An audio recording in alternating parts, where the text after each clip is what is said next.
Let me thank Chairman Baca and my colleague, Congressman Gutierrez and Congresswoman Solis, and my dear friend Javier Becerra as well, and the Congressional Hispanic Caucus for leading on this issue, which I think is broader than the Hispanic Caucus, to be very honest with you, and I'll talk about that in a moment, and particularly Media Matters for focusing on this important topic. I read their report with great interest, and I intend to use it on the floor of the Senate to speak about some of the issues that I am increasingly concerned about.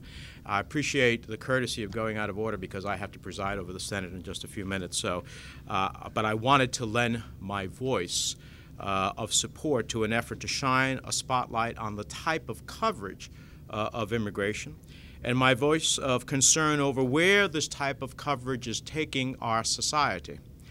The report does a tremendous job of documenting the type of language and the extent of the myths that we hear on certain shows, and it shows us just how pervasive it is, and how often, as the chairman indicated in one case, how often that myth is perpetuated.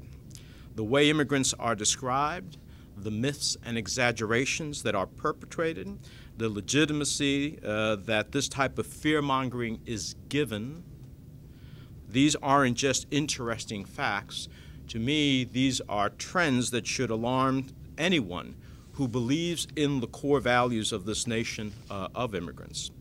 The more this characterization of immigrants and misinformation about immigration are repeated and echoed, the more the public believes them to be true. If you are told time and time again in alarmist language that there is a horde of outsiders stampeding the land, taking your jobs and your hard-earned money, seeking to reclaim the southwestern part of the United States, well, you're going to begin to hate the people who are being blamed, and you're going to start hating anyone who looks like them.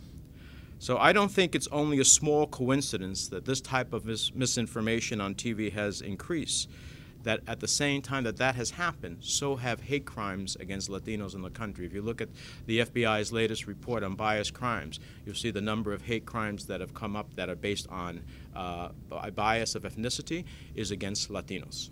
In a very diverse country, the greatest increase is against Latinos. It's not just the undocumented, however, who take the brunt of this anti-immigrant sentiment. It's anyone who resembles them. And we're talking about legal permanent residents and American citizens born in this country, all who have played by the rules and are trying to live the American dream like everyone else. It's manifested in ways like immigration raids in which U.S. citizens and legal permanent residents of the United States are detained and in some cases deported. We have one case where a U.S. citizen was deported to Mexico. Now, what other group in America would allow their citizenship to be infringed in such a way, to have the very basic rights as derived from the Constitution be eroded? And all of us who care about those rights, I haven't seen virtually anything, program here or program there, but you would think there would be an enormous alarm about U.S. citizens and those who have followed the law, legal permanent residents, and being treated in such a way where they are detained, notwithstanding showing their information, whether that be a driver's license or a social security number, or in the case, I do not have something that proves my citizenship. I have a driver's license and I have a social security card, but if that's not good enough, then I could be detained as well. And that is what's happening. We have over 190 cases across the country in which this has happened, that we know of. These are simply un-American, and they violate the very core of the Constitution that makes us a symbol of freedom throughout the world.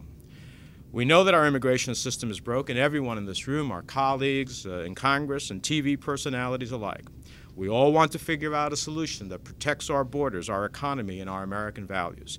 But if we are going to have a productive, civil debate about it, we have to come to the table with facts, not misinformation, with respect for one another, not hate.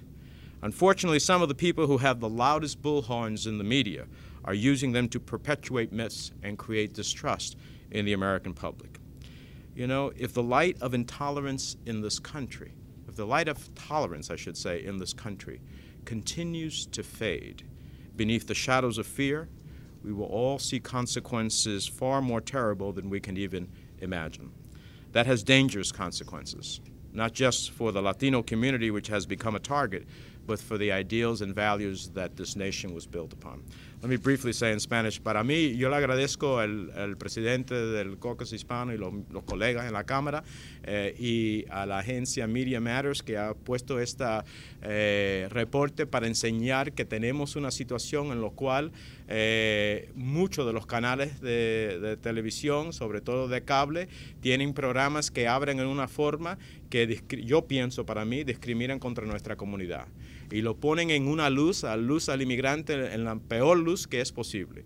Y la realidad es que las consecuencias de esa forma de enseñar a nuestra comunidad crea un concepto negativo, crea injusticias y en realidad nos afecta a todos.